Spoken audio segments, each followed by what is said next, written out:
А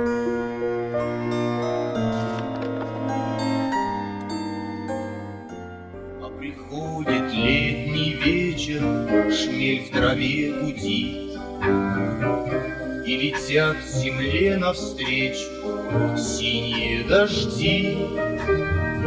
Синий дождь раскрасит слив у тебя в саду.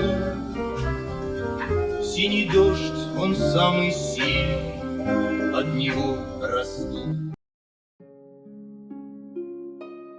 В 70-е годы прошлого века его новые песни мгновенно становились шлягерами. Они звучали по радио, телевидению и были на слуху у всех жителей огромной советской страны. Эстрадные исполнители до сих пор перепевают некоторые сочинения, но современный слушатель не имеет ни малейшего представления об их талантливом создателе.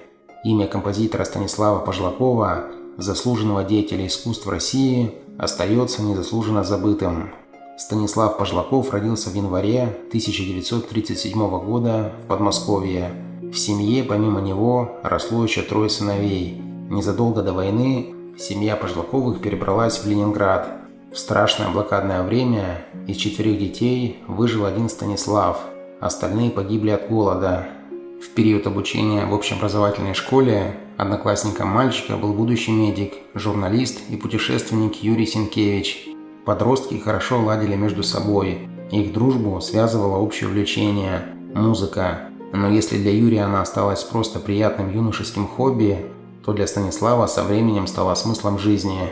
Музыкальная школа оказалась единственным профильным заведением, в котором обучался будущий композитор.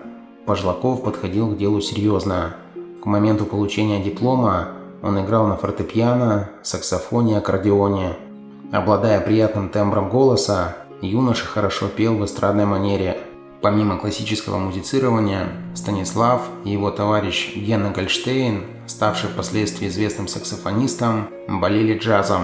В 11-метровой коммунальной комнате Пожлаковых юные музыканты настраивали приемник на волну BBC и наслаждались игрой зарубежных джазовых коллективов. Вскоре одних прослушиваний им стало мало, и ленинградские самородки организовали собственный инструментальный ансамбль. Они выступали на школьных вечерах, играли в актовых залах местных техникумов и на сценах клубов самодеятельности. Отслужив в армии, Пожлаков вернулся в родной город на Неве и продолжил строить музыкальную карьеру. В 1958-м молодой человек был принят в Ленгосэстраду в качестве руководителя оркестра. На этой должности он оставался до середины 60-х годов. Параллельно музыкант занимался сочинением музыки. Его песню о добром человеке, колыбельную с 4 дождями, ребят 70-й широты, солнечную балладу, тоску по лету и многие другие произведения люди постепенно узнавали и полюбили. А нам не страшен ни вал 9, ни холод вечной мерзлоты, ведь мы ребята 70-й широты, ведь мы ребята 70-й широты. Популярность песням обеспечивали приятные и легко ложащиеся на слух мелодии, лирическая искренность высказывания и тематика композиции, созвучная времени, также способствовали успеху. Станислав Иванович сочинял хиты в содружестве с такими поэтами-песенниками, как Глеб Горбовский и Леонид Лучкин. На музыку им были положены стихи Роберта Рождественского и Булата Акуджавы. Среди исполнителей шлягеров Пожлакова отметились корифеи отечественной сцены Эдуард Хиль, Эдита Пьеха, Муслим Магомаев, Людмила Сенчина, Аида Ведищева и Майя Кристалинская. Иногда композитор сам исполнял свои сочинения. Помимо привычных эстрадных концертов, песни украсили собой 2 десятка кинокартин, среди которых «Кортик», «Бронзовая птица», «Шаг навстречу», «Сыновья уходят в бой», «Боба и слон». На рубеже 60-х и 70-х годов Пожлаков сочинял музыку для спектаклей Ленинградского театра мюзик-холла и работал в жанре оперетты.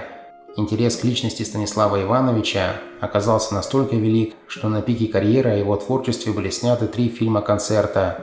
Кроме песен в исполнении именитых современников, туда вошли документальные кадры-хроники, запечатлевшие Пожлакова за работой и во время прогулок по Невским набережным. Личная жизнь. За свою жизнь мужчина был женат дважды. С первой супругой Жанной они встретились и сыграли свадьбу в далекой молодости.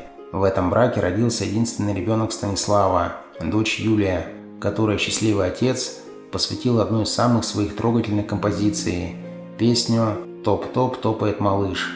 Топ-топ топает малыш, с мамой по дорожке милый стриж.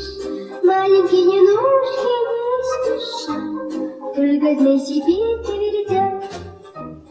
Топ-топ очень милишки, неизвестность первые шаги, а в саду дорожка так длинна, прямо к небу тянется она.